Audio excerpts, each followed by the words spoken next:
नमस्कार, मी विनीत सर स्वागत करतो आपल्या सर्वांच्या ऑनलाईन प्लॅटफॉर्म विनीत ट्युटोरियल्स वर। तर बघा रे विद्यार्थी मित्रांनो, आजच्या लेक्चर मध्ये आपण डिटेल मध्ये डिस्कस करणार आहोत डिप्लोमाच्या सिव्हिल ब्रांचचा 4 सेमिस्टरचा संपूर्ण सिलेबस, म्हणजे यामध्ये कोणकोणते विषय असतील, कोणत्या विषयाची एक्झाम नेमकी कशा प्रकारे होईल, ऑनलाईन एक्झाम होईल का ऑफलाईन एक्झाम होईल, सर्व गोष्टी आजच्या लेक्चर मध्ये आपण डिटेल मध्ये डिस्कस करणार आहोत। तर व्हिडिओला शेवटपर्यंत नक्की पहा आणि जर समजा हा व्हिडिओ तुम्ही आपल्या चॅनलवर बघत असाल तर आताच YouTube चॅनलला सबस्क्राइब करून द्या आणि डाउनलोड करून घ्या विनीत ट्युटोरियल ऍप्लिकेशन, ज्यामध्ये डिप्लोमाचे ऑनलाईन क्लासेस तुम्हाला मिळून जाईल अफोर्डेबल कॉस्ट मध्ये। ठीक आहे ना, एकदा जा डेमो लेक्चर बघा, आवडला आमचं शिकवणं तरच तुम्ही कोर्स वगैरे परचेस करू शकता। ठीक आहे, चला मग सुरुवात करूया आजच्या लेक्चरला। हो सर, ठीक आहे, चलो। तर बघा बाळांनो, लक्ष द्या। तर या ठिकाणी सर्वात बघा, हा तुमचा संपूर्ण सिलेबस तुम्हाला दिलेला आहे, ऍपवर तुम्हाला याची PDF वगैरे मिळून जाईल। तर बघा बाळांनो, एन्व्हायरमेंटल एज्युकेशन अँड सस्टेनेबिलिटी म्हणजे EES हा तुमचा पहिला विषय त्यांनी दिलेला आहे। तर बघा बेटा, आता पहिला विषय तुम्हाला दिलेला आहे, तर याचं तुमचं कसं होणार आहे, तुम्हाला सर्वांना माहिती आहे 30-70 चा आपला पॅटर्न असेल। म्हणजेच काय, 30 मार्क असेल तुमच्या युनिट टेस्टला आणि 70 मार्कची होईल तुमची फायनल एक्झाम, बरोबर आहे। पण सर फायनल एक्झाम कशी होणार आहे, तर बघा याच्या पुढे तुम्हाला दिला आहे स्टार आणि हॅश। बघा 70च्या पुढे तुम्हाला दिले बेटा स्टार आणि हॅश। याचा अर्थ काय की तुमची ही जी एक्झाम होणार आहे ही होणार आहे बेटा ऑनलाईन MCQ फॉर्मॅट मध्ये, बरोबर आहे। ऑनलाईन MCQ फॉर्मॅट मध्ये तुमची EES ची एक्झाम वगैरे होणार आहे। याला तुमचं ट्युटोरियल आहे 25 मार्काचं, बस म्हणजे टोटल हा 125 मार्कचा आपला सब्जेक्ट तयार होतो। मग सर हा विषय नेमका कसा आहे, तर बघा बेटा एन्व्हायरमेंट, बस मग एन्व्हायरमेंट पोल्युशन कसं होतं, मग इंजिनिअरिंग टेक्नॉलॉजीमुळे कोणकोणते पोल्युशन वाढत चाललेले आहे, मग आपण कोणकोणत्या गोष्टी विचारात ठेवून आपली डिझाईन वगैरे केलं पाहिजे, आपण हे जे कन्स्ट्रक्शन करतो या कन्स्ट्रक्शनमुळे एन्व्हायरमेंटला काही प्रॉब्लेम वगैरे होतोय का, आपण जे आपण काही नवीन नवीन टेक्नॉलॉजी आणतोय आपल्या इंजिनिअरिंग मध्ये, बरोबर आहे, याच्यामुळे एन्व्हायरमेंटवर काही इफेक्ट होतोय का, मग आपण डिझाईन करताना डोक्यामध्ये काय काय गोष्टी ठेवल्या पाहिजे जेणेकरून एन्व्हायरमेंटवर, आपल्या निसर्गावर, आपल्या परिसरावर त्याचा वाईट इम्पॅक्ट होणार नाही, या सर्व गोष्टींचा अभ्यास तुम्हाला या ठिकाणी करायचा आहे। आता हा विषय कसा बेटा तुमचा MCQ टाइपचा तुमचा पेपर असणार बेटा, ठीक आहे ना। पण मग अभ्यास करा बाळांनो, असं नका करू, ठीक आहे ना। हा जनरल नॉलेजचा विषय डायरेक्टली, जसं जनरल नॉलेज चांगलं आहे ना त्याचं होऊन जाईल डायरेक्टली। आणि आपल्या ऍप्लिकेशनवर मी MCQ ची PDF सुद्धा टाकलेली आहे, तुम्ही जाऊन टेस्ट सिरीज सुद्धा आहे बघा आपल्या ऍप्लिकेशन मध्ये, ऑनलाईन टेस्ट सिरीज याची आहे। IMP क्वेश्चन तुम्हाला सर्व काही फॉर्म बनवले आहे टेस्ट सिरीजचं, ठीक आहे ना, सर्व काही केलेलं बेटा तुमच्यासाठी, ठीक आहे। चला असो, तर छान हा विषय आहे। दुसरा विषय बेटा तुमचा railway bridge and tunnel engineering. आता याचा जर शॉर्टकट बघितला तर तुमचं शॉर्टकट बेटा RBT। आता बघा याचं पण सेम आहे 30 मार्कचं युनिट टेस्ट, तुम्हाला माहिती असेल सर्वांना, युनिट टेस्ट 1 युनिट टेस्ट 2 दोघांचा ऍव्हरेज MSBT बोर्डाकडे पाठवला जातो। त्यानंतर 70 मार्कची तुमची होणार आहे फायनल थेरी एक्झाम, जो पेपर तुमचा रिटर्न मध्ये असेल बेटा, हा तुमचा रिटर्न मध्ये असणार बेटा, ठीक आहे ना। चला असो, 25 मार्काचा ट्युटोरियल असणार आहे, 125 मार्कचा पूर्ण पेपर आपला असणार आहे। मग सर आता हा जो railway bridge and tunnel engineering आहे, तर बघा बेटा यामध्ये आपण समजा बघितलं गेलं पहिले बेटा, पहिला चॅप्टर तुमचा रेल्वेचा आहे। मग रेल्वेमध्ये रेल्वेचा शोध केव्हा लागला, मग ज्यावेळेस रेल्वे वगैरे आली होती त्यावेळेस मग ते खालचे ट्रॅक कसे बनवले गेले होते, मग ट्रॅक कशा प्रकारे फिक्स केले जातात, मग खाली खडीच का बरं ठेवतात, खाली कोर्स ग्रेन स्ट्रक्चरचा मारा का केला जातो, त्याच्यावर मग आपला समजा कशा प्रकारे ट्रॅक वगैरे लावले जाते, मग ट्रॅकचं मेटल कशा प्रकारे फिक्स केलं जातं जेणेकरून व्हायब्रेशन वगैरे ते सहन करू शकेल, एवढ्या मोठ्या रेल्वेचं, नंतर त्यामध्ये बसलेल्या लोकांचं, पॅसेंजरचं, सर्वांचं वजन ते कशा प्रकारे सहन करू शकतं, मग वेगवेगळे ब्रिजेस कसे बनवले जातात, बरोबर आहे, रेल्वेचं ट्रॅक पासून सर्व सर्व सर्व सर्व सर्व मग हे ट्रॅक कशा प्रकारे बांधकाम कसं केलं जातं, त्याचं फाउंडेशन कसं केलं जातं। त्यानंतर ब्रिज, आपले जे मोठे मोठे जो मी ब्रिज पाहिले असेल, बरोबर आहे, तर बघा बेटा तुम्ही मागे ऐकलं असेल की बघा एक फेक सिव्हिल इंजिनियर म्हणजे एक आलतू फालतू सिव्हिल इंजिनियरने जो ब्रिज बांधला होता, बरोबर आहे, तो लगेच कोलमडून गेला होता। बघितलं असेल इंग्रजांच्या काळातले ब्रिज अजून सुद्धा प्रॉपर व्यवस्थित आहे, बरोबर आहे, पण आताच 5-5, 6-6 वर्षापूर्वीचे जे ब्रिज बांधलेले आहे ते पडून गेलेले डायरेक्टली का, तर खराब फाउंडेशन, बरोबर आहे, कमी कॉस्टिंगचा हलका फुलका मटेरियल वापरणे, एकदम खराब मटेरियल, खराब डिझाईन आणि सर्वच्या सर्व इनप्रॉपर केल्यामुळे हे अशा गोष्टी होतात बेटा। म्हणून तुम्हाला चांगला इंजिनियर बनायचं असेल बेटा तर सर्व गोष्टी तुम्हाला शिकावं लागेल की ब्रिजचं फाउंडेशन कसं असतं, मग ब्रिज म्हणजे कोणत्या प्रकारचा बीम येतो, मग त्या ठिकाणी बीमची ऍडजस्टमेंट कशी करावी, नंतर त्याचं स्ट्रक्चर कसं उभं राहावं, नंतर कशा प्रकारे तो सर्व लोड सहन करू शकेल, या सर्व गोष्टी तुम्हाला या ठिकाणी शिकायच्या आहे। त्यानंतर तुमचे जे टनेल असतात, बोगदे पाहिले ना, बोगदे बघितलं असेल, एखाद्या डोंगरला फोडलं जातं, एखाद्या डोंगराला मधून फोडला जातं, मधून रेल्वे वगैरे आपल्याला पास करायची, मधून आपल्याला ट्रान्सपोर्टेशनचा रूट वगैरे काढायचा आहे, तर अशा टायमाला टनेल असे मोठे मोठे बोगदे बांधले आता बेटा, बोगदे तयार केले आता. मग बोगदे कशा प्रकारे फोडतात, मग बोगद्यांना मग कशा तिथे बॉम्बस्फोट केला जातो, तिथलं मटेरियल काढलं जातं, वेस्ट सर्व काढतात, मग त्या ठिकाणी ते कशा प्रकारे फाउंडेशन बनवतात, वरतून ते असे काय म्हणजे सर्व, म्हणजे मला काय म्हणायचं, रेल्वे झालं, ब्रिज झालं आणि टनेल, याबद्दल तुम्हाला या ठिकाणी शिकायचंय. बरोबर आहे. सर्व एकदम सुंदर असा विषय आहे बेटा, एकदम जबरदस्त विषय आहे, भरपूर सारं नॉलेज तुम्हाला या ठिकाणी मिळेल बेटा. ठीक आहे ना. चला असो. नंतर तुमचा विषय बेटा हायड्रोलिक्स. आता हायड्रोलिक्स जर समजा बघायला गेलं तर बघा बेटा, HYD हा तुमचा न्यूमरिकल बेस सब्जेक्ट आहे बेटा. हायड्रोलिक जो आहे ना तुमचा न्यूमरिकल, फुल्ली न्यूमरिकल बेस आहे डायरेक्टली. ठीक आहे ना. चला, रेल्वेमध्ये थोडी थेरी, म्हणजे मॅक्सिमम तर थेरीज आहे, पूर्ण थेरी सब्जेक्ट आहे डायरेक्टली. पण हायड्रोलिक जो आहे ना हा तुमचा न्यूमरिकल बेस सब्जेक्ट आहे बेटा. ठीक आहे ना. तर व्हेरी इम्पॉर्टंट सब्जेक्ट आहे. त्यानंतर बघा बेटा, लक्ष द्या, तर 30-70चा पॅटर्न तुम्हाला सर्वांना माहिती असेलच. पण या ठिकाणी बघा बेटा, 25 मार्काचा तुमचं इन प्रॅक्टिकल सुद्धा आहे. म्हणजे तुम्हाला मॅन्युअल असेल बेटा हायड्रोलिकचं. हायड्रोलिकचे काही एक्सपेरिमेंट तुम्हाला परफॉर्म करावे लागतील. कोणते ते पण सांगतो, काळजी करू नका. तर 25 मार्क तुमचं इंटरनल असेल आणि म्हणजे प्रॅक्टिकल असेल, आणि 25 मार्काचा फायनलला, काय फायनलला 25 मार्काचा इंटरनल प्रॅक्टिकल सुद्धा होईल. म्हणजे बघा, तुम्हाला मॅन्युअल पहिले कंप्लीट करायचं आहे, मॅन्युअल मध्ये सर्व प्रॅक्टिकल परफॉर्म करायचे आहे. बरोबर. त्याचं सबमिशन राहील, तर सबमिशनचे 25 मार्क आणि फायनलला 25 मार्काचं तुमचं इंटरनल प्रॅक्टिकल होईल. इंटरनल प्रॅक्टिकल वगैरे काही होत नाही, मला माहिती आहे. ते डायरेक्टली काय म्हणता, ओरल आहे. ओरल तुम्हाला द्यावी लागेल, म्हणजे तुमची ओरल होईल बेटा. 25 मार्काची तुमची होणार बेटा ओरल. त्यानंतर 25 मार्क तुमचे असणार बेटा तुमच्या ट्युटोरियलला. तुमचं सेल्फ लर्निंग असेसमेंट जे आहे ना 25 मार्कांचं, हे ट्युटोरियलचे मार्क तुमचे असणार आहे. तर टोटल तुमचं 175 मार्काचा हा विषय बेटा हायड्रोलिक्स. मग सर, या हायड्रोलिक्स मध्ये काय शिकायचं आहे? पूर्णच्या पूर्ण मॅक्सिमम न्यूमरिकल आणि थेरी, थोडी थेरी बेटा. मग सर, न्यूमरिकल आहे का याच्यात? हो बेटा. तर याच्यात तुम्हाला नेमकं काय शिकायचं? तर बघा बेटा, याच्यात हायड्रोलिक्स मध्ये तुम्हाला शिकायचं बेटा पूर्णच्या पूर्ण फ्लुइड बद्दल, की फ्लुइड काय राहतं. बरोबर आहे. आता आपलं जे समजा लिक्विड आहे, आपण पाणी बद्दल आपण समजा शिकतो बेटा. बरोबर आहे. पाणी, आता पाण्याचा प्रेशर कसं मेजर करतात, पाण्याचं प्रेशर कशा प्रकारे ऍक्ट होतं, ज्यावेळेस एखाद्या पाईपामधून पाणी फ्लो होतं, मग त्याचा फ्लो मेजर कसा करतात, मग त्याची व्हेलॉसिटी कशी मेजर करतात, डिस्चार्ज कसा मेजर करतात, बर्नौलीज इक्वेशन काय आहे, कंटिन्युटी इक्वेशन काय आहे, व्हेंच्युरीमीटर, ऑरिफिस मीटर, पिटॉट ट्यूब, तशा भरपूर सारे डिव्हाइसेस आहेत. त्यामुळे आपण प्रेशर मेजरमेंट कसं करू शकू, बरोबर आहे, फ्लो मेजरमेंट कसं करू शकू, डिस्चार्ज कसा मेजर करता येईल, या गोष्टी काढायच्या. त्यानंतर तुम्हाला शिकायचं बेटा पंप. आपली जी घरातली मोटर असते ना, आपण म्हणतो ना, पाणी आलं हो पप्पा, पाणी आलं हो मम्मी, मोटर लावो. तर मोटर, ती मोटर नसते, ती असतो बेटा आपला पंप, तो असतो बेटा आपला हायड्रोलिक पंप. म्हणजे आपण आपल्या घरी वापरतो ना, तो असतो बेटा आपला सेंट्रिफ्युगल पंप. तर सेंट्रिफ्युगल पंप काय आहे, रेसिप्रोकेटिंग पंप काय आहे, नंतर आपली बोरिंग असते बघा, बोरिंग. तर बोरिंग मधला सबमर्सिबल पंप काय आहे, या पंपाच्या बद्दल थोडीशी भरपूर सारी माहिती तुम्हाला या ठिकाणी शिकायची. त्यानंतर मला सांगा बेटा, एखाद्या पाईपामधून जर समजा पाणी फ्लो होतंय, तर हे पाणी त्या पाईपाला घासलं जातं बेटा. बघा, थोडं इमॅजिन होतोय, एखादा समजा गोलाकार पाईप आहे आणि त्या गोलाकार पाईप मधून पाणी आपलं फ्लो होतंय, बरोबर आहे. मग हे पाणी जे आहे ना, हे त्या पाईपाला घासलं जातं बेटा. बरोबर आहे. मग घासलं गेल्यामुळे पण लॉसेस होतात.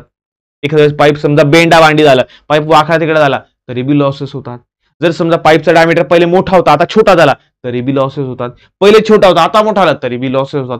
ते सर्व लॉसेस सुद्धा तुम्हाला या ठिकाणी हायड्रोलिक्स मध्ये शिकायचे आहे.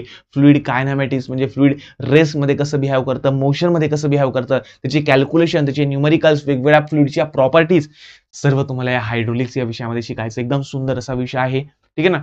एकदम जबरदस्त आपण घेतलेला. आणि हो, आपल्या ऍप्लिकेशनवर जर समजा बघायला गेलं तर हायड्रोलिक्स नावाचा विषय तुमच्या मोठ्या भावाने, तुमच्या विनीत सरने घेतलेला आहे. ठीक आहे ना. चला असो, जिओ टेक्निकल इंजिनिअरिंग झालं, एस्टिमेशन अँड कॉस्टिंग झालं, हे आपले जे भरपूर सारे जे कोर्सेस आहेत ते आपल्या ऍप्लिकेशनवर अवेलेबल आहे बेटा. याचा कॉम्बो सुद्धा आपल्या ऍप्लिकेशनवर अवेलेबल आहे. या तिघांचा अभ्यास तुम्ही घरी बसूनच प्रॉपर करू शकता बेटा.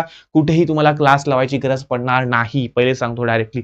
बघा, तिघही विषय प्रॉपर जबरदस्त पद्धतीने तुमचे घेतले गेलेले आहे, जबरदस्त पद्धतीने शिकवले गेलेले बेटा. ठीक आहे ना. याचा कॉम्बो सुद्धा आपल्या ऍप्लिकेशनवर अवेलेबल आहे. तर आताच डाउनलोड करून घ्या विनीत ट्युटोरियल ऍप्लिकेशन. जर तुम्ही हे लेक्चर आपल्या युट्यूब चॅनलवर बघत असाल तर डाउनलोड करा बेटा विनीत ट्युटोरियल ऍप्लिकेशन, ज्यामध्ये डिप्लोमाचे ऑनलाईन क्लासेस तुम्हाला अवेलेबल आहे. एकदम अफोर्डेबल, एकदम परवडेबल अशा कॉस्ट मध्ये आहे बेटा. ठीक आहे ना. तर जा, आता जाऊन चेकआउट करा बेटा. फ्री डेमो लेक्चर बघा बेटा. हायड्रोलिक्स आहे, जिओ टेक्निकल इंजिनिअरिंग आहे, एस्टिमेशन अँड कॉस्टिंग आहे. तर यांचे पहिले फ्री डेमो लेक्चर तुम्ही बघा बेटा. मी असं नाही म्हणत की डायरेक्टली कोर्स परचेस करा. पहिले याचे फ्री डेमो लेक्चर बघा. आणि जर तुम्हाला आमच्या स्टार टीमचं शिकवणं आवडलं, माझं शिकवणं आवडलं, आमच्या फॅकल्टीचं जर शिकवणं तुम्हाला जर आवडलं ना बेटा, तर नक्की तुम्ही कोर्स परचेस करून घरी बसूनच अभ्यास करू शकता. म्हणजे कोणावर डिपेंडंट राहायची गरज नाहीये. म्हणजे बघा, काहींच्या कॉलेजला शिकवता, काहींच्या कॉलेजला शिकवत नाही. काही असे पण कॉलेज त्या ठिकाणी प्रॉपर लेक्चर होता, पण काही कॉलेजमध्ये तर लेक्चरच होत नाही, डायरेक्टली काहीच होत नाही. मग मला सांगा, विद्यार्थी नॉलेज आणतील कुठून? विद्यार्थी नॉलेज गेन करतील कुठून? आणि तुम्हाला सर्वांना माहिती, सिव्हिल, मेकॅनिकल आणि इलेक्ट्रिकल या 3 आपल्या कोर ब्रांचेस आहे बेटा, बरोबर आहे. आणि ह्या कोर ब्रांचेसमध्ये जर तुम्हाला प्रॉपर नॉलेज नाही मिळालं बेटा, तर भविष्यात भरपूर प्रॉब्लेम होतो बेटा, डायरेक्टली खूप सारा प्रॉब्लेम होतो डायरेक्टली, बरोबर ना. सिंपलशी गोष्ट आहे, जर तुम्हाला कोणतीही कॉम्पिटेटिव्ह एक्झाम जर समजा क्रॅक करायची असेल ना, तर तुम्हाला भरपूर नॉलेज हे एकदम डीपली लागतं बेटा. आणि हे प्रॉपर डीपली कॉन्सेप्च्युअली नॉलेज जर तुम्हाला घ्यायचं असेल ना बेटा, तर आमचे सर्व रथी महारथी या ठिकाणी तुमचे बसलेले आहे, ठीक आहे ना. दोघे म्हणजे सर्व आपले गव्हर्नमेंट फॅकल्टीज आहे डायरेक्टली, बरोबर आहे. म्हणजे ज्यांनी भरपूर भरपूर साऱ्या एक्झाम क्रॅक केलेले आहे, 4-4, 5-5, 6-6 गव्हर्नमेंट जॉबच्या एक्झाम ज्यांनी क्रॅक केलेल्या आहे, ठीक आहे ना. असे सर्वचे सर्व प्रॉपर फॅकल्टीज तुम्हाला आणलेले बेटा, तर प्रॉपर व्यवस्थित अभ्यास तुम्ही करू शकता बेटा, ठीक आहे ना. चला असो, तर जा ऍप्लिकेशन मध्ये एकदा जा, डाउनलोड करा, फ्री ऑफ कॉस्ट बेटा, free of cost, demo lecture free बघा, तरच तुम्ही कोर्स परचेस करणार आहे, तर जाऊ द्या, ठीक आहे ना. येतं लक्षात तुम्हाला सर्वांना. चला असो, तर बघा बाळांनो, आणि हो तुम्हाला सांगतो बाळांनो, की काय काय तुम्हाला या लेक्चरमध्ये मिळणार आहे. तर बघा बाळांनो, सर्वात पहिली गोष्ट काय, की तुमचा संपूर्ण सिलेबस हा कव्हर केला जाईल, बरोबर आहे. प्रॉपर रेकॉर्डेड लेक्चर मध्ये तुम्ही कधीही बघू शकता, डायरेक्टली एनी टाइम तुम्ही बघू शकता, काहीच प्रॉब्लेम नाही, ठीक आहे ना. एक लेक्चर तुम्ही 2-2 वेळा 3-3 वेळा बघू शकता, काहीच प्रॉब्लेम नाही येणार, ठीक आहे ना. त्यानंतर तुम्हाला फ्री क्रॅश कोर्स सुद्धा मिळेल बेटा. क्रॅश कोर्स म्हणजे काय, की बघा, आता पहिल्या चॅप्टरवर समजा आपले झाले 8 ते 10 व्हिडिओ, म्हणजे 8 ते 10 तास तुमचे तयार झालेले, बरोबर आहे. आता परत रिव्हिजन करण्यासाठी एवढे 8-10 तास तुम्ही परत पाहणार आहे का? नाही. मग अशा वेळेला आम्ही काय करणार आहे, संपूर्ण पहिलं चॅप्टर आम्ही 2 ते 3 व्हिडिओमध्ये आम्ही तुमचं फिनिश करू, म्हणजे त्याला म्हणतात वन शॉट रिव्हिजन लेक्चर, बरोबर आहे. तर हे रिव्हिजन लेक्चर आम्ही तुमच्यासाठी एक्झामच्या अगोदर तुमचे रिव्हिजन लेक्चर सुद्धा येतील बेटा, ठीक आहे ना. तर क्रॅश कोर्स तुम्हाला, रिव्हिजन लेक्चर तुम्हाला फ्री ऑफ कॉस्ट मिळेल, प्लस तुम्हाला थेरी नोट्स तुम्हाला मिळेल, ज्याचे तुम्ही प्रिंट आउट वगैरे काढू शकता, फॉर्म्युला नोट्स मिळेल, IMP प्रॅक्टिस पेपर मिळेल, प्रिव्हियस इयरचे क्वेश्चन पेपर अवेलेबल आम्ही तुम्हाला करून देऊ, IMP क्वेश्चन बँक देऊ, त्याच्यातून भरपूर सारे IMP क्वेश्चन तुम्हाला बोर्डाच्या परीक्षेत विचारले जातील, ठीक आहे ना. चला असो, तर अशा प्रकारे हे तुम्हाला सर्व मिळणार आहे बेटा ऑनलाईन क्लासेसमध्ये. फीस एकदम कमी आहे, डेमो लेक्चर बघा, आवडलं तर परचेस करा. आणि हो बेटा, आमची हेल्पलाईन नंबर आहे, तर या हेल्पलाईन नंबरशी कॉन्टॅक्ट करून तुम्ही कोर्स वगैरे परचेस करू शकता. तुम्हाला ऍटलीस्ट 30 to 40 रुपीजचा डिस्काउंट तुम्हाला मिळून जाईल बेटा, ठीक आहे ना. तो ओव्हरऑल तुमचे 40 ते 50 रुपये इंटरनेट हँडलिंग चार्जेस वाचतील, जर तुम्ही आमच्या टीमला कॉन्टॅक्ट करून तुम्ही कोर्स परचेस करशाल तरची गोष्ट, ठीक आहे ना. चला असो, काही डाऊट आले तुम्हाला, कोणतेही ऍप्लिकेशनच्या रिगार्डिंग तुमचे जे पण काही डाऊट्स असेल, तुम्ही या नंबरला व्हॉट्सअप करून तुम्ही विचारू शकता बेटा. व्हॉट्सअपला तुम्ही करा, कॉल करण्यापेक्षा कसं व्हॉट्सअप केलं तर थोडं बरं राहतं, ठीक आहे ना. चला असो, तर व्हॉट्सअप तुम्ही करून तुमचे जे पण काही डाऊट्स वगैरे असेल ते क्लिअर वगैरे तुम्ही करू शकता बेटा, ठीक आहे ना. चला असो, चला तर पुढचा सब्जेक्ट जो आपला होता, तो बेटा आपला एस्टिमेटिंग, कॉस्टिंग अँड व्हॅल्युएशन. तर बघा बाळांनो, एस्टिमेटिंग, कॉस्टिंग अँड व्हॅल्युएशन जर हा सब्जेक्ट बघितला, ECV, तर हा तुमचा बघा, परत तेच आहे, 30चं तुमचं युनिट टेस्ट, 70 मार्क तुमची फायनल थेरी एक्झाम, ठीक आहे ना. 50 मार्काचं तुमचं मॅन्युअल असणार आहे बेटा, एस्टिमेशन अँड कॉस्टिंगचं मॅन्युअल, म्हणजे तुमचं टर्म वर्क असेल 50 मार्काचं, प्लस 25 मार्काचं एक्सटर्नल तुमचं प्रॅक्टिकल असेल बेटा. एक्सटर्नल प्रॅक्टिकल असेल म्हणजे काय, की ज्यावेळेस तुमची फायनल एक्झाम येईल ना, त्याच्या अगोदर जे प्रॅक्टिकल होतं, तर बाहेरच्या कॉलेजचा एखादा व्यक्ती तुमच्या कॉलेजला येईल आणि तुमचं प्रॅक्टिकल घेईल, सांगेल तो, चला रे हे आम्हाला परफॉर्म करून दाखवा, चला दाखवा मला, आत्ताच्या आत्ता मला समोर तुम्ही सर्वचे सर्व करून दाखवा. आणि जनरली ही ओरल होते बेटा, ओरल. तो तुम्हाला काहीही प्रश्न विचारतो. मग काय काय शिकायचं तुम्हाला या चॅप्टरमध्ये, तर एस्टिमेटिंग, कॉस्टिंग अँड व्हॅल्युएशन. जर समजा तुम्हाला एखादं घर बांधायचं, बरोबर आहे. तुम्ही जर समजा एखाद्या नॉर्मल व्यक्तीकडे गेले आणि त्याला सांगितलं, का रे भाऊ मला घर बांधायचं होतं यार, 1000 स्क्वेअर फूटचा माझी जागा आहे, किती लागतील? तो म्हणतील, अरे भाऊ तुला 10-15 लाख लागून जाईल भाऊ. मग तुम्ही जर त्याला विचारलं, सांग बरं भाऊ 10-15 लाख कसे लागतील? तर त्याच्याजवळ काही उत्तरच नसेल डायरेक्टली, बरोबर आहे. मग हे लोक जे असतात ना, सिव्हिल इंजिनियर लोक, हे कसं कॅल्क्युलेट करतात, हे प्रॉपर एस्टिमेट करतात, की तुम्हाला कॉस्ट किती लागणार आहे. समजा बिल्डिंग बनवायची, चला मग बेस खोदावा लागेल, मग बेस खणताना तुम्हाला सर्वांना माहिती, मग बेसला एवढं एवढं सिमेंट लागेल, मग एवढी भिंत बांधायचं, एवढ्या एवढ्या भिंत बांधायला एवढ्या विटा लागतील, एवढं एवढं सिमेंट लागेल, वाळू किती लागेल, त्याच्यानंतर तुमचं प्लास्टरला वाळू किती लागेल, सिमेंट किती लागेल, त्यानंतर टाईल्स किती बसवायच्या, टाईल्सला किती किती ब्रासच्या टाईल्स तुम्हाला लागतील, बरोबर आहे. त्यानंतर जे तुम्हाला कॉलम टाकायचे, बीम टाकायचे, मग आसाऱ्या किती लागतील, बरोबर आहे. लिंटेलला तुम्हाला म्हणजे सर्व, नंतर तुमच्या खिडक्यांची कॉस्ट किती लागेल, एवढ्या बाय इतक्या बाय इतकीची खिडकी आहे, मग यासाठी किती कॉस्ट तुम्हाला लागेल. त्यानंतर मध्ये जे तुमचे सॅनिटरी वेअर्स वगैरे असतात, म्हणजे सॅनिटरी म्हणजे काय, की बाथरूम वगैरे जेवढं पण तुमचं काही आहे समजा, बरोबर आहे. तर या सर्व बाथरूमच्या सर्व गोष्टी वगैरे तुमच्या सर्व, नंतर किचनचा ओटा पिटापासून सर्व सर्व सर्व सर्व या प्रत्येकाची कॉस्टिंग कशी असते, याचं एस्टिमेट कसं काढलं जातं, हे सर्व तुम्ही या विषयामध्ये शिकणार आहे बेटा. तर प्रत्येकाची व्हॅल्यू ही कशी काय कॅल्क्युलेट केली जाते, म्हणजे समजा आपल्याला 800 बांधकाम असेल तर 800 बांधकामासाठी किती पैसा लागेल हे कसं कॅल्क्युलेट केलं जातं. 1000 बांधकाम असेल तर किती का लागेल, नंतर आपल्याला 4 मजली एक मोठी बिल्डिंग उभी करायची, मग यासाठी आपल्याला किती पैसे लागतात, किती आपल्याला पैसा लागणार आहे टोटल, हे सर्वच्या सर्व एस्टिमेशन करणं, याचा प्रॉपर प्लॅन बनवलं, याचा आराखडा तयार करणं, हे तुम्हाला या विषयामध्ये शिकायचं आहे बेटा. ठीक आहे ना. तर हे एकदम जबरदस्त विषय बेटा. कारण कसं असतं माहिती आहे का, जर एखाद्या सिव्हिल इंजिनिअरला घर बांधता येतंय, पण त्यासाठी लागणारा पैसा त्याला जर पहिलेच कॅल्क्युलेट करता येत नसेल, तो सिव्हिल इंजिनिअर काय कामाचा बेटा. ठीक आहे ना. तर हे तुम्हाला सर्व काही शिकायचं बेटा. तर प्रॅक्टिकल नॉलेज हे खूप जास्त महत्त्वाचं आहे बाळांनो. त्यानंतर बेटा तुमचा water and waste water engineering. तर आता water and waste water engineering हा जर सब्जेक्ट जर तुम्ही बघितला ना बेटा, तर बघा WWE, अरे वाह! WWE मस्त आहे ना फुल फॉर्म, आवडला ना तुम्हाला शॉर्टकट? चला WWE. बघा 30-70चा पॅटर्न असेल, हे पण सेम आहे. 25 मार्काचं तुमचं इंटरनल प्रॅक्टिकल म्हणजे मॅन्युअल असेल फक्त बस. बाकी काहीच नाही. संपला विषय. तर विषय काय माहिती आहे का तुम्हाला? आता बघा जे तुमचं पाणी वगैरे असतं बरोबर आहे? तर हे पाणी कोणकोणते पाण्याचे सोर्सेस आहे, पाणी कुठून येतं? बरोबर आहे. पाण्याचे सोर्सेस तुम्हाला शिकायचे. त्यानंतर जे पाणी तुमचं वेस्ट होतं, आता समजा पावसाचं पाणी, मग त्या पावसाच्या पाण्याला आपण कशाप्रकारे साठवू शकतो? कशाप्रकारे त्याचं युटिलायझेशन आपण करू शकतो? मग घर बांधताना आपण असं काही करू शकतो का? किंवा समजा मोठे-मोठे कॉलेजेस बांधताना काय केलं जातं माहिती आहे का? की पावसामुळे जे गच्चीवर जे पाणी जमा होतं, त्या पाण्याची आपण काहीतरी समजा ड्रेनेज वगैरे करू शकतो का? त्याला जमा करू शकतो का? त्या पाण्याचा आपण वापर करू शकतो का? त्या सर्व गोष्टी म्हणजे जे पण काही तुमचं वेस्ट वॉटर मॅनेजमेंट म्हणतो आपण त्याला, हे सर्व तुम्हाला या ठिकाणी शिकायचं बेटा. बरोबर आहे? म्हणजे सर्व पाण्याबद्दल सर्व काही, की पाण्याचा वापर कशा-कशा प्रकारे केला जातो आणि या पाण्याला आपल्याला कशाप्रकारे पुन्हा वापरता येईल, याचं सर्व नियोजन तुम्हाला या सब्जेक्टमध्ये शिकायचं आहे बेटा. ठीक आहे ना. चला असो. त्यानंतर आहे बेटा जिओ टेक्निकल इंजिनिअरिंग, हा सर्वात महत्त्वाचा विषय बेटा. बरोबर आहे. तर जिओ टेक्निकल म्हणजे काय, जीटी नावाचा विषय आहे आपला हा. थोडासा कॉम्प्लेक्स आहे. कॉम्प्लेक्स म्हणजे काय, की आहे थोडा बाय. आता त्याच्यात काय नेमकं शिकायचं हे आपण बघू. 30-70चा पॅटर्न तुम्हाला सर्वांना माहिती असेल. तर 25 मार्काचा याचं सुद्धा एक्सटर्नल तुमचं ओरल होतं बेटा, ओरल. तुमची ओरल होते बेटा. बघा ज्याच्यापुढे हॅश दिसतं बेटा, हॅश तर एक्सटर्नल म्हणजे बाहेरच्या कॉलेजचा शिक्षक येतो तुमच्या कॉलेजला आणि तुमची ओरल घेतो बेटा. मग आता या ठिकाणी जर बघितलं गेलं तर तुमचं ट्युटोरियल पण आहे, प्रॅक्टिकल पण आहे, एक्सटर्नल तुमची ओरल वगैरे सर्व काही होणार आहे बेटा. ठीक आहे ना. चला मग जीटीमध्ये या जिओ टेक्निकल इंजिनिअरिंगमध्ये तुम्हाला नेमकं काय शिकायचंय? तर मग तुम्ही याला भूगर्भशास्त्र सुद्धा म्हणू शकता. जिओलॉजी तुम्ही याला म्हणता. म्हणजेच काय हो सर? तुम्हाला सर्वांना माहिती असेल, की ज्यावेळेस आपण घर बांधतो ना बेटा, तर सर्वात पहिले आपण बेस तयार करतो. बघा तुम्हाला माहिती असेल 3x3 चा आपण एक खड्डा खणतो. मग खाली पण 3 फूट असं एकदम छान-छान, सुंदर-सुंदर खोदतो. त्याच्यानंतर त्याच्यामध्ये आपण छान-छान, सुंदर-सुंदर एक कॉलम प्लेस करतो. बरोबर आहे. खाली जाळी वगैरे टाकतो. मग त्याच्यात आपण समजा सिमेंट, काँक्रीट वगैरे भरतो. खाली बेस मजबूत बनवतो. बरोबर आहे. सर्वात पहिले आपण काय करतो, खाली जो बेसमेंट असतो ना, तो बेसचं जे फाउंडेशन असतं ते आपण मजबूत बनवतो. बरोबर आहे. तसं का? मग जी माती आणि बघा तुम्ही बघितलं असेल, तर खाली आपलं जर मुरुम, मुरुम तुम्हाला माहिती असेल, मुरुम म्हणजे काय? थोडेसे जाड हेवी दगड वगैरे असतात. तुम्ही बघितलं असेल मुरुम. तर मुरुम जर तुमचा लागला ना, तर तुमचं स्ट्रक्चर एकदम स्टेबल असतं. पण जर शेतामध्ये काळीशार माती आणि त्या ठिकाणी जर तुम्ही समजा कॉलम वगैरे टाकशाल, ते फाउंडेशन वगैरे तयार करशाल, तर प्रॉब्लेम होऊन जाईल. कारण तुम्हाला सर्वांना माहिती आहे, मातीमध्ये एवढं मोठं स्ट्रक्चर धरून ठेवायची ताकद नाहीये. ती ताकद असते बेटा मुरुममध्ये. मग खालती खड्डा अजून जास्त खोलवर खंदावं लागतं. म्हणजे इन शॉर्ट आपल्याला मातीबद्दल सर्व काही शिकायचं आहे, की समजा आपल्याला शेतामध्ये एखादं घर बांधायचं आहे, बरोबर आहे. मग शेतातली माती तर एकदम काळीशार असते, बरोबर आहे. पाणी जोरात जर पाऊस आला तर ती माती वाहून जाऊ शकते, बरोबर आहे. मग भरपूर सारे प्रॉब्लेम येऊ शकतात. आपल्या बिल्डिंगचं कन्स्ट्रक्शन थोडंसं ढासळू शकतं.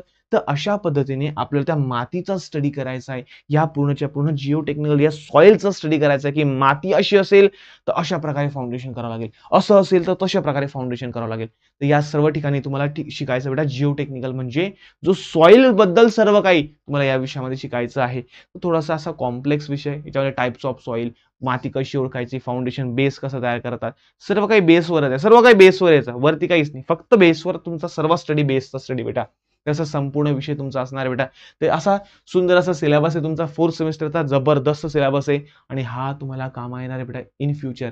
बघा बेटा हे डिपेंड करतं, की तुम्ही जर प्रॉपर नॉलेज घेऊन जर अभ्यास करत असाल, तर तुम्ही सिव्हिल इंजिनिअर म्हणून ओळखले जाल. पण जर तुमचं प्रॉपर नॉलेज नसेल, तुम्हाला मिस्त्री बी कोणी म्हणणार नाही बेटा. ठीक आहे ना. एवढा खतरनाक काम आहे बरं. आणि सिव्हिल इंजिनिअरला ठेकेदार लोक डायरेक्ट असेच समजतात. असेच डायरेक्टली. का बरं? कारण नॉलेज नसतं. जेवढं पाहिजे तेवढं प्रॉपर. तर बघा बेटा, सिव्हिलवाल्यांना थेरॉटिकल ॲज वेल ॲज प्रॅक्टिकल हे दोघी नॉलेज महत्त्वाचे आहे. तर बघा बाळांनो, जर तुमच्या कॉलेजला जर समजा असं प्रॉपर लेक्चर वगैरे होत नसेल, तुम्हाला जर वाटतं की नाही यार मला क्लास लावून घ्यायचा, मला प्रॉपर आणि व्यवस्थित नॉलेज गेन करायचं आहे, तर तुम्ही आपले कोर्सेस, आपले ऑनलाईन क्लासेस तुम्ही परचेस करू शकता. ॲप्लिकेशन डाउनलोड करून घ्या. विनीत ट्युटोरियल ॲप्लिकेशन आहे आपल्या प्ले स्टोअरवर अवेलेबल आहे. iOS वाल्यांसाठी तुम्ही आपल्या टेक्निकल टीमला कॉल करू शकता. हेल्पलाईन नंबर तुम्हाला सर्व काही दिलेलं आहे बाळांनो. यावर तुम्ही कॉल करून जी पण काही असेल ती माहिती वगैरे घेऊ शकता. नंबर तुम्ही नोट डाउन करून ठेवा. WhatsAppला मेसेज टाका. नक्की तुम्हाला लवकरात लवकर रिप्लाय वगैरे येऊन जाईल. काहीच काळजी करू नका. तर बघा बाळांनो, ऑनलाईन क्लासेस करून घरी बसून अभ्यास तुम्ही करू शकता. सर्व गोष्टी तुम्हाला या ठिकाणी आम्ही प्रॉपर देण्याचा प्रयत्न करू बेटा. ठीक आहे ना? चला तर भेटूया पुढच्या नवीन व्हिडिओमध्ये. तोपर्यंत धन्यवाद. तर हा व्हिडिओ जास्तीत जास्त तुमच्या मित्रांपर्यंत नक्की शेअर करा बाळांनो. ठीक आहे ना? चलो bye bye. Take care. See you.